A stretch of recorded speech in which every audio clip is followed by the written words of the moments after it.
This Family Life News podcast is made possible by the support of listeners like you. It's the Noon Report from Family Life, bringing a Christian worldview to what's happening in New York, Pennsylvania, across the country, and around the world. Weather with Kevin Williams, plus special features and reports with the Family Life News team. Now, here's what's happening. Royal reception. Good afternoon. Welcome to the broadcast.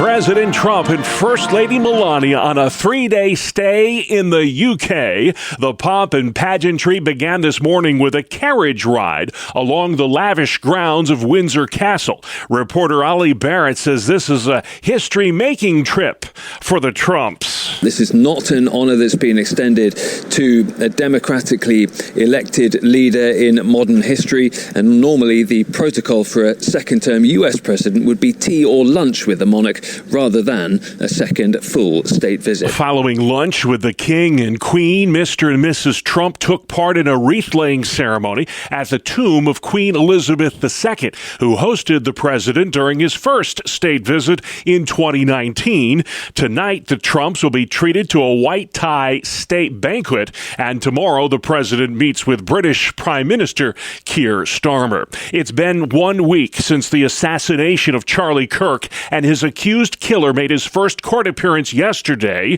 in Utah. Could you state your name? Tyler James Robinson. A 7-count criminal indictment against Robinson includes aggravated murder, a crime punishable by the death penalty. Prosecutors say the 22-year-old killed Kirk because of his political beliefs. Utah County DA Jeff Gray. Robinson's mother explained that over the last year or so, Robinson had become more political and had started to lean more to the left, becoming more pro-gay and trans rights oriented.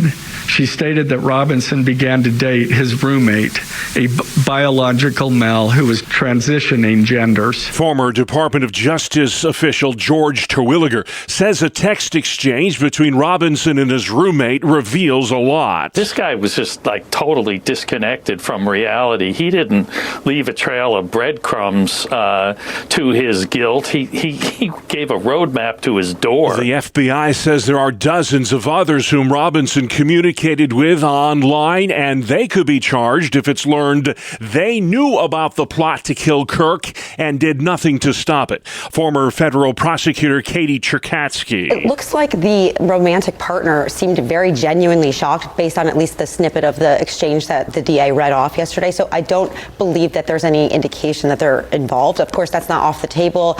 With anybody else that might have been involved in any of the planning whatsoever or was aware of it, certainly the charges could be brought against them. Tyler Robinson's next court appearance is September 29th. A New York judge has dismissed state terrorism charges against alleged assassin Luigi Mangione, the 27-year-old accused of shooting to death a healthcare CEO on a New York City sidewalk last December. In Gaza City today,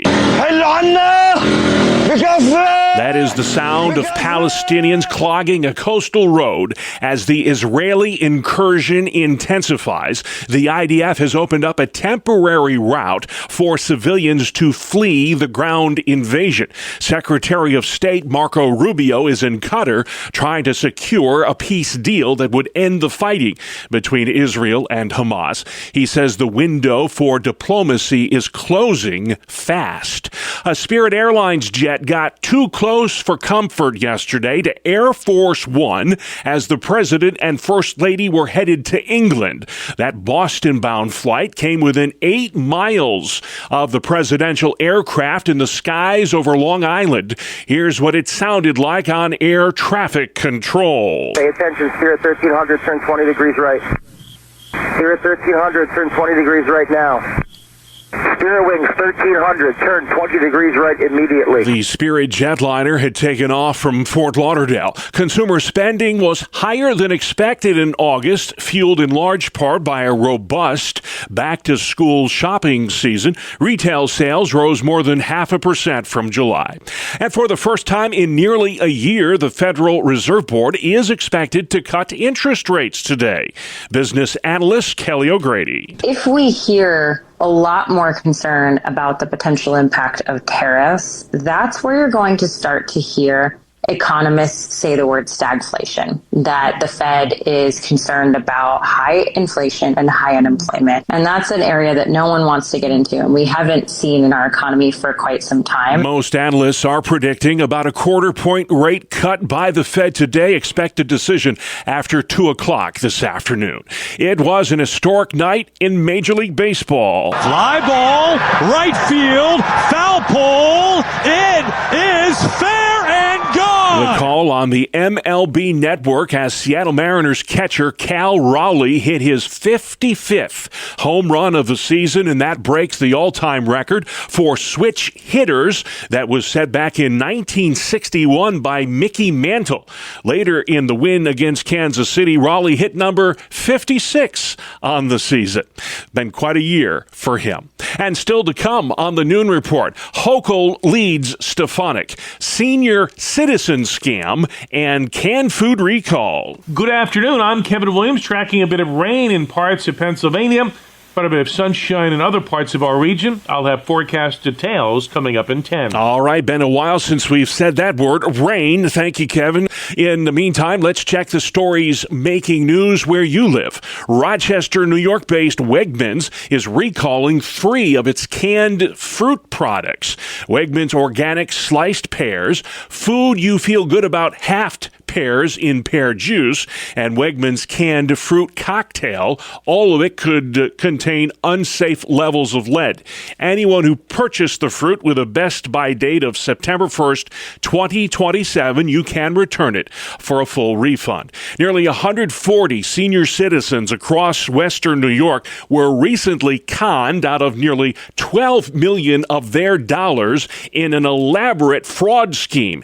8 suspects were taken into custody. My office takes this stuff very, very, very seriously, especially when people are preying on our elderly. Michael D. Giacomo with the U.S. Attorney's Office for the Western District of New York. We all have someone who's a senior in our life, and what we have to tell them is that first and foremost, if they suspect that they've been scammed of any way, shape, or form, that they reach out, tell someone, and a family member, and that family member reach out to law enforcement. The U.S. Attorney says the suspects committed this fraud using several tactics, including romance scams, account hacking, and identity theft. A new poll shows even though New York voters want a new governor, the current one is in good standing heading into next year's midterms. The Siena survey gives Governor Hochul a 52 to 27% lead in a hypothetical matchup with North Country GOP Congresswoman Elise Stefanik. But this same poll shows when New Yorkers put Hochul against someone else, half of New Yorkers prefer someone else. Still, Hochul's 45% favorability rating is the highest it's been since January of 2024. Siena pollster Steve Greenberg. Right now, independents say they would be with Hochul over Stefanik, a good, healthy lead right now, not over 50, but last month when we asked, independent voters were edging ever so slightly by a couple of points towards Stefanik. They have moved this month. This poll found 42% of voters think New York is on the right track. 41% say the state is headed in the wrong direction. That's the first time that metric has been in positive territory since October of 2021. Governor Hochul's renewing a COVID vaccine access order in order to ensure those who want the shot can get it this fall and winter. She didn't even feel it. Governor Hochul got her COVID shot on Tuesday at a pharmacy and is urging New Yorkers to do the same, despite the FDA in August stripping pharmacists of the right to administer the vaccine without a prescription. Here in the state of New York, we actually believe in science, preventative measures like shots, and that we will not bow down to what the federal government is trying to impose on us. Hochul is reminding New Yorkers that this is the perfect time of year to go get your COVID shot without interruption. I'm Sarah Lee Kessler. Pennsylvania Governor Josh Shapiro is calling out what he calls selective condemnation of political violence. Unfortunately, some, from the dark corners of the internet all the way to the Oval Office, want to cherry pick which instances of political violence they want to condemn. The Democrat spoke yesterday at the Eradicate Hate Global Summit in Pittsburgh. He and his family were the targets of political violence back in April when the governor's mansion was firebombed. There are some who will hear that selective condemnation and take it as a permission slip to commit more violence, so long as it suits their narrative. A recent YouGov poll shows liberals, more so than conservatives, believe violence may sometimes be justified to achieve political goals. This survey found 26% of left-leaning Americans under the age of 45 feel that way. Just 7% of conservatives feel that way. An investigation is underway at the FBI field office in Pittsburgh after a car rammed into the front gates of the building this morning. The feds are calling it an act of terrorism. The suspect is former military and has a history of mental illness. Proposed new rules in New York are aimed at protecting kids from the addictive nature of social media. Attorney John Elmore says he is a fan of the Safe for Kids Act because of how much indoctrination is happening online these days. It only takes 18 months to radicalize a perfectly normal person on the internet to the point where they commit an act of violence. Elmore represents families impacted by the racially charged Tops supermarket massacre in Buffalo.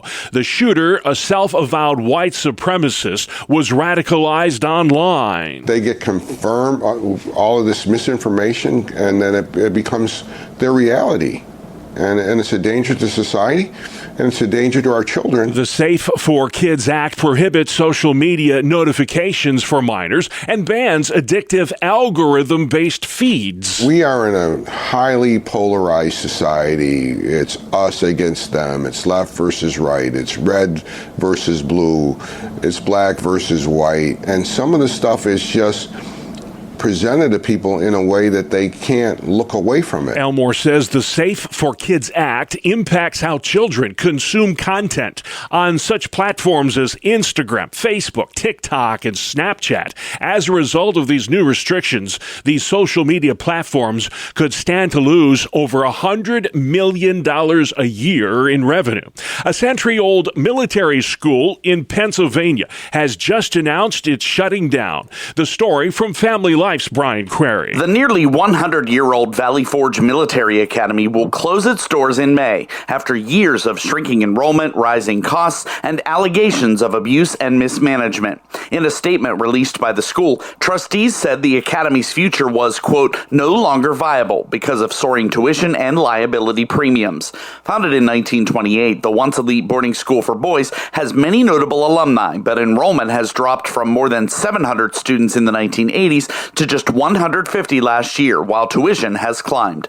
Valley Forge Military College, a 2-year program on the same campus, will remain open. Brian Query, Family Life News. All right, Brian, thank you very much for that. Let's pause, switch gears, and talk sports. It's the 2-minute drill on the Family Life Noon Report. Good afternoon, I'm Randy Snavely. Bob Shohei Ohtani had quite the game for the Dodgers last night.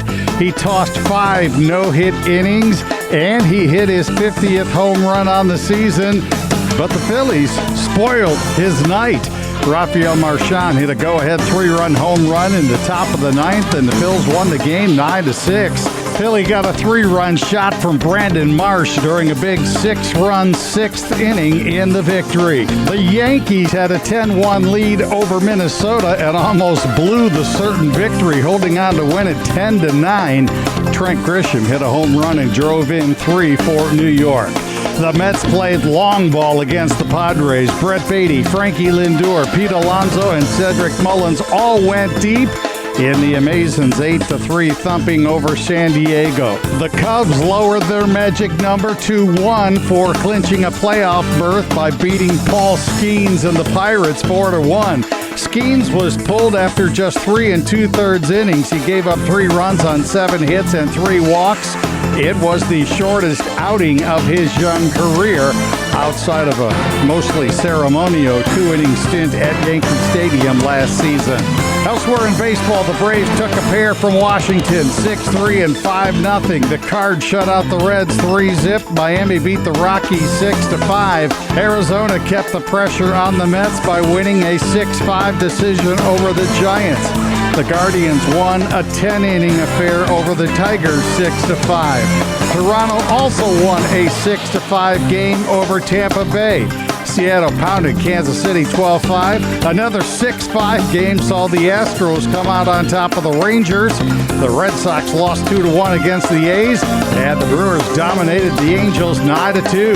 That is a look at sports. All right, Randy Man, thank you kindly. And still to come on the Noon Report, a midweek edition. Royal reception in the UK. The text messages of Tyler Robinson and seeing beyond the screen. We'll explain on Inside Out with Martha Manikas Foster right after this. Welcome to Breakpoint, a daily look at an ever-changing culture through the lens of unchanging truth. For the Colson Center, I'm John Stonestreet. Recently, Tory party leader Kemi Badenoch said that though she had lost her faith in God, she'd still call herself a Christian. The child of a Nigerian immigrant to the UK, Badenoch grew up as a believer, even thought of herself as an apologist, although she was not very religious. She stopped believing in God because of a particularly heinous crime that happened in Austria. But, the longtime British politician clarified, I rejected God, not Christianity, so I'd still define myself as a cultural Christian, end quote. She went on to say that she especially loves Easter, but described it as more of a spring festival of renewal than a holy holiday. And I quote, it comes with spring and the sunshine comes in, so we have freedom of religion in this country. We should make sure that people are free to celebrate their religion, not impose it on other people. Whatever their religion, let's not impose it. But yeah, let's talk more about Easter. Why not? End quote. Well, that comment simply epitomizes just how many people do think about religion these days. Rather than considering what is true or not about God, it's seen as a useful tool for worldly goals. And Christianity is especially compelling to many these days when it's compared to the woke and Islamic alternatives that are out there. Badenoch is the latest to recognize Christianity's blessings to Western culture, joining notables like Elon Musk and Richard Dawkins. Now, of course, it's better when unbelievers praise faith and when they call it a dangerous delusion or something like that. But we ought not be deluded ourselves about cultural Christianity. The Christian influence that shaped the modern world came from people who for hundreds of years really believed in Jesus. Cultural Christianity, in other words, requires that there are actual Christians. We should pray that those who seem to be softening towards Christianity these days will ultimately surrender to Christ. As C.S. Lewis put it in Mere Christianity, and I quote, you must make your choice. Either this man was and is the Son of God, or else a madman or something worse. You can shut him up for a fool. You can spit at him and kill him as a demon. You can fall at his feet and call him Lord and God. But let us not come with any patronizing nonsense about his being a great human teacher. He has not left that open to us. He did not intend to. End quote. Indeed, the difference between cultural Christianity and Christianity is significant. After claiming the cultural Christian title, for example, Elon Musk posted in response to the 2024 opening ceremony of the Olympics, and I quote, unless there's more bravery to stand up for what is fair and right, Christianity will perish. Now, Musk was certainly right about the need for courage, but what he missed was the good news, that Christianity will certainly not perish, not in this world, and not in the age to come. This or that church, of course, may falter. Christianity might lose influence here or there. But Christ is risen. He's overcome the world. Christianity's future is quite secure. Now, much of the current vibe shift, as many are calling it, involves recognizing that secularism can neither satisfy the human soul, nor can it build the kind of utopia it has always promised. But we should be clear that rejecting what is not true is not the same thing as bowing the knee to the one who is truth. To get the fruits of Christianity require that it has roots, especially in the essential beliefs in God, the maker of heaven and earth, and Jesus Christ, his only begotten Son, our Lord, and all the rest. In the Screwtape Letter, C.S. Lewis wrote this, quote, men or nations who think they can revive the faith in order to make a good society might just as well think they can use the stairs of heaven as a shortcut to the nearest chemist shop, end quote. Yes, Christianity is certainly good for the world, but it's also true. In fact, it's only good because it's true. For the Colson Center, I'm John Stonestreet with Breakpoint. Thank you, John. Outside we go next. Kevin Williams. Here is your Family Life forecast for this afternoon. Cloudy in central and eastern Pennsylvania, in the eastern southern tier of New York with a bit of rain at times. Farther north and west, partial sunshine. High temps ranging from around 70 in northeast Pennsylvania to around 80 up around the Niagara Falls area. Then for tonight, low temps 50s. Tomorrow, good deal of sunshine and warm. High temps 70s to near 80. For Friday, chance for a morning shower in parts of New York. Cooler there. Sun and clouds, highs in the 60s. In Pennsylvania, mix of sun and clouds on Friday, the high in the 70s. All right, we'll take every drop of rain we can get right now, Kevin. Getting awfully dry out there. This is the Noon Report. I'm your host, Bob Price, and appreciate you being with us today. Lots to get to this Wednesday afternoon, the 17th of September. Economists are predicting about a quarter-point cut in interest rates today, following a two-day meeting of the Federal Reserve Board. Now, if approved, it would mark the first rate cut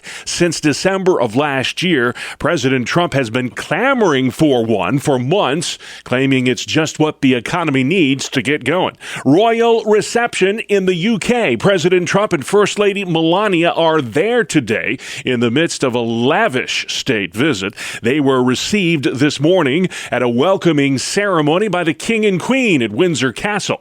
It's the first state visit by a U.S. president since King Charles assumed the throne. He's been a friend of mine for a long time, and they love him. Fox's Jackie Heinrich. President Trump is the first world leader to receive the honor of a second state visit. Typically, those invitations are recommended by the government as a tool for diplomacy. But President Trump says he's been friends with the King and Queen for a very long time. Regardless, this second visit shows just how important the UK believes the U.S. relationship is, and that it should use every tool at its disposal to draw President Trump closer. Correspondent Vicky Barker has more on the pomp and pageantry of the Trumps' three-day stay in the UK. By the time they hit the hay tonight, they'll have been wined and dined by senior royalty, serenaded with military bands and gun salutes, and driven through the castle grounds in horse-drawn carriages. Tomorrow is when the deals get done, when Trump meets Prime Minister Keir Starmer at the Prime Ministerial Country Retreat. Vicky Barker, Windsor, England. It's been a week since the assassination of Charlie Kirk, and his accused killer appeared in court for the first time yesterday. 22-year-old Tyler Robinson's been charged with aggravated murder and could get the death penalty. Utah Attorney Jeff Gray revealed in court some of the communications Robinson had with his transgender roommate, whom he was romantically involved with. The roommate received a text message from Robinson which said, "Drop what you're doing, look under my keyboard." The roommate looked under the keyboard and found a note that stated, quote, "I had the opportunity to take out Charlie Kirk, and I'm going to take it." Those communications happened immediately after Kirk was shot in the neck at a political rally at Utah Valley University. Garrett Tenney with Fox News. The suspect went on to say that he'd hoped to carry this crime to his deathbed and asked his lover to delete their text and not talk to police.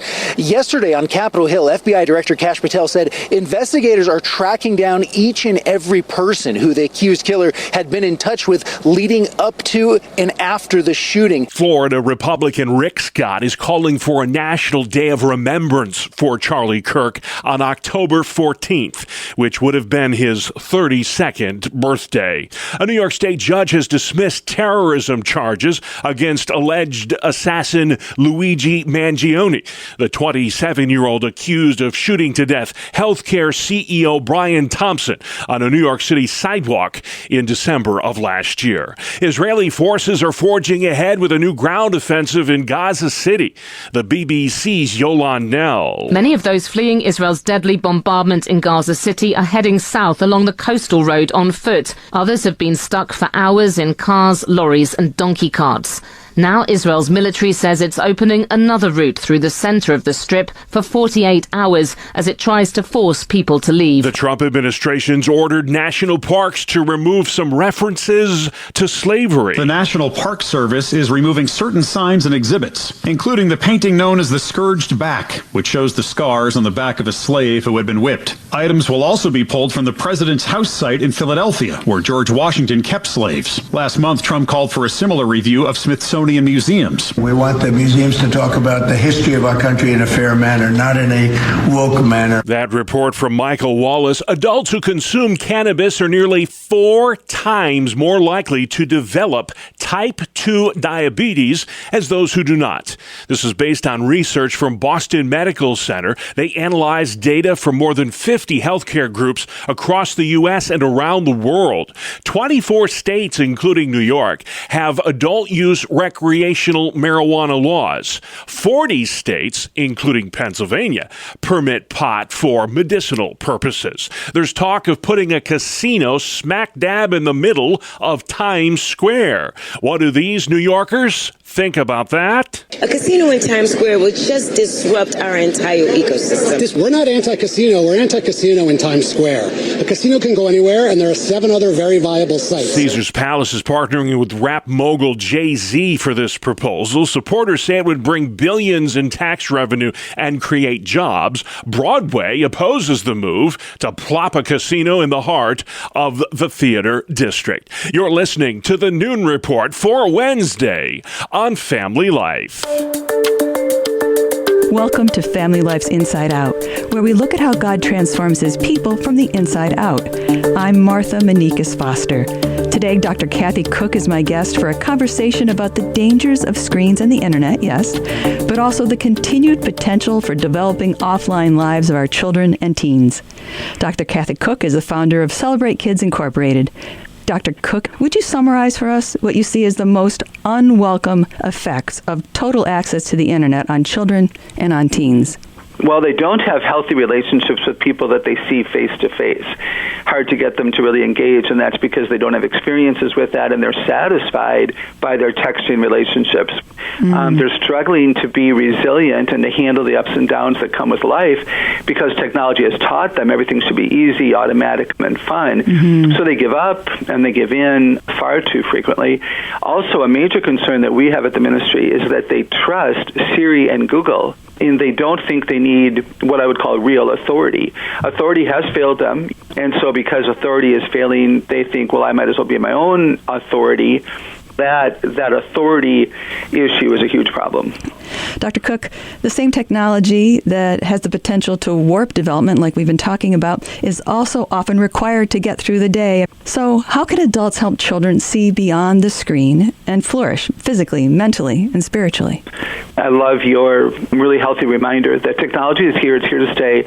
It's not in and of itself bad. We do have to use it at times. So we do need to help kids, young people, learn to enjoy offline activities and relationships. We need to stop, yelling at them for not being good at it. We need to stop, complaining. I like to say that complaining does nothing but change a good attitude to bad.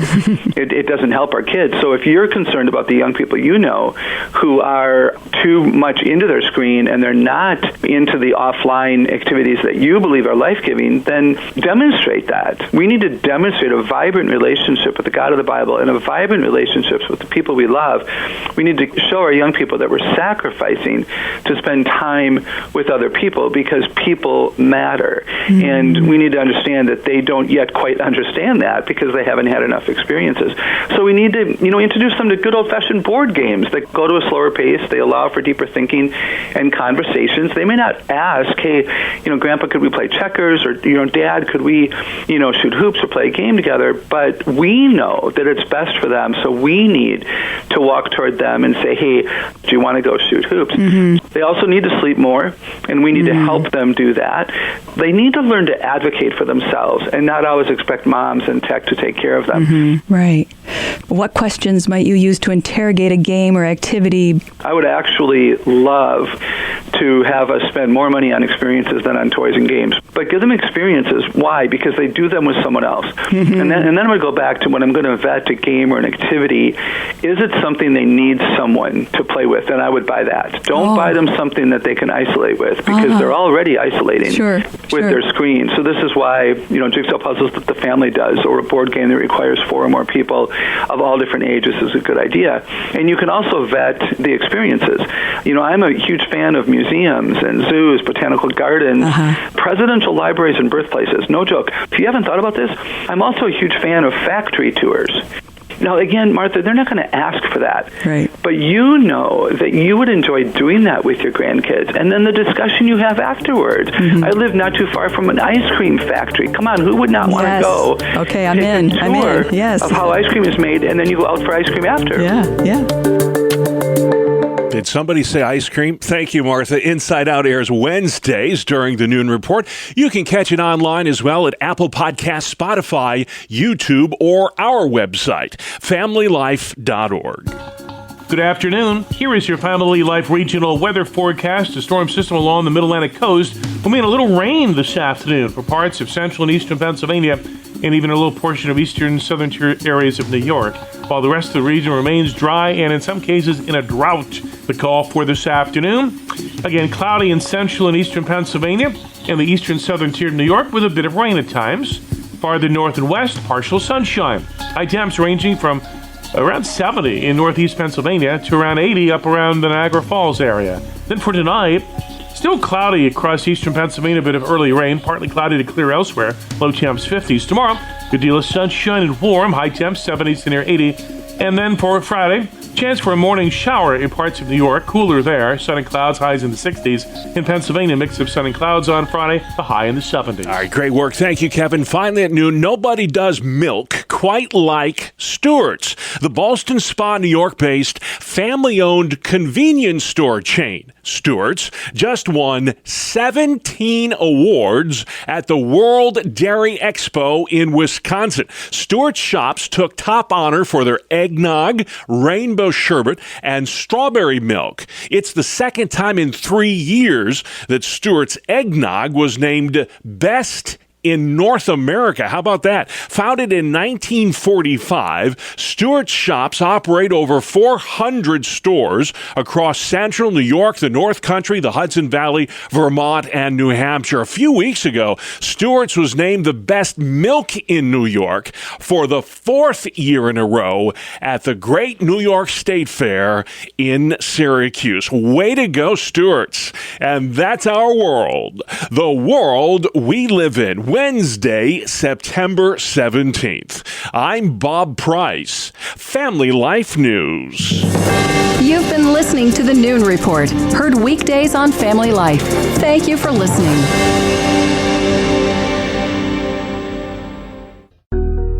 Thank you for listening to this Family Life News podcast. If you've been encouraged by what you've heard, please share it with others and click the subscribe button to automatically receive future episodes. Family Life is a listener-supported ministry. Podcasts like this are made possible by your financial partnership. Find out more at familylife.org.